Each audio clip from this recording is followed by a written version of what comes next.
Degenerated, all our minds are imitated. Ow! That's right. Kirk Cousins has long been labeled all hat, no cattle, big stats, big contracts, but not a lot of big wins. But Sunday may have flipped the narrative, flipped the script just a little bit as Kirkua, Jerome, Ezekiel, Balthazar Cousins. He earned his full name.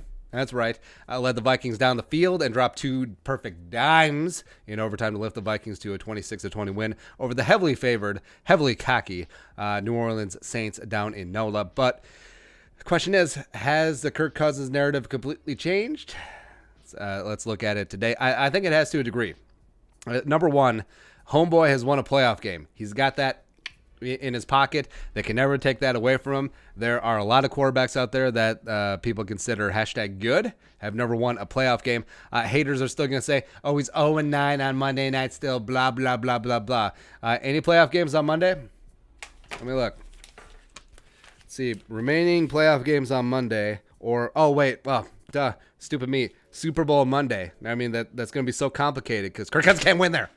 No, whatever. I mean, it's a stupid, fraudulent narrative that isn't really applicable in this spot. I understand that, but I mean, plus Kirk was pedestrian AF throughout most of the game again on Sunday against the Saints. He missed on a couple throws, didn't really look settled. Made a couple nice third down throws, but that's really about it. The Dalvin and the running game was carrying him, but then when the game was on the line in overtime, that 43-yard little pip to Thielen up the sidelines set the Vikings up 1st and goal, and then 2 downs later, that perfect third down jump ball in the corner to Kyle Rudolph. It was not offensive pass interference, by the way. Don't even at me. It was glorious. It was glorious how Kirk Cousins could completely change how people think of him to a degree in just those 2 throws. It's pretty amazing. It's one of the best endings for a Vikings game I've ever seen. Now, it's not up there with the Minneapolis Miracle, but I would put it up there with Favre to Greg Lewis, just because of the stakes involved in the game. I mean, Kirk Cousins' playoff game. Favre to Lewis was like week 6 in the middle of the season, right? So now, who is Kirk? I mean, who the hell is he? Well, he had lower stats this year in passing yardage as well as touchdowns. But we said before the season that Kirk could have smaller numbers, even though everyone's still jizzing their pants last year. It's like 4,300 yards and 30 touchdowns is the second best season in Vikings franchise history for quarterback. No, fully understand that. But who do you trust more? Kirk Cousins this year with his lower numbers or Kirk Cousins last year with his gaudy passing yardage as well as touchdown? It's a big question, right?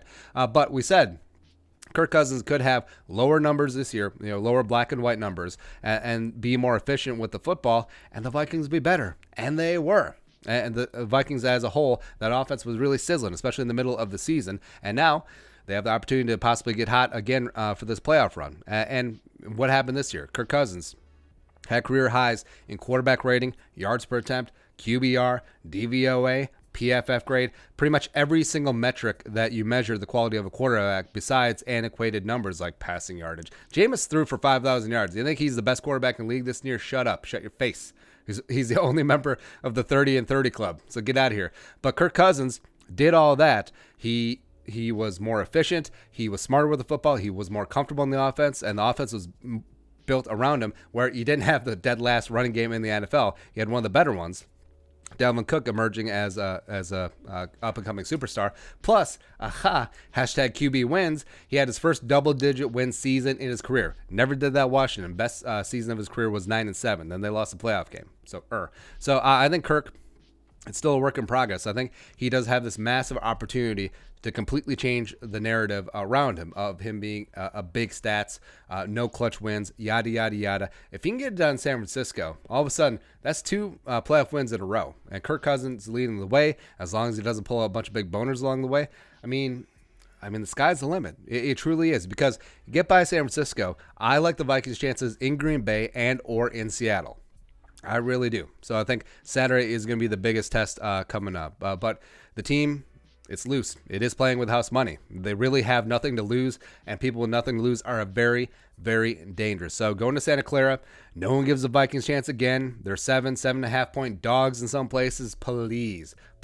And yes, the Niners do have one of the better defenses in the NFL. Kyle Shanahan knows Kirk like the back of his hand, but I don't care.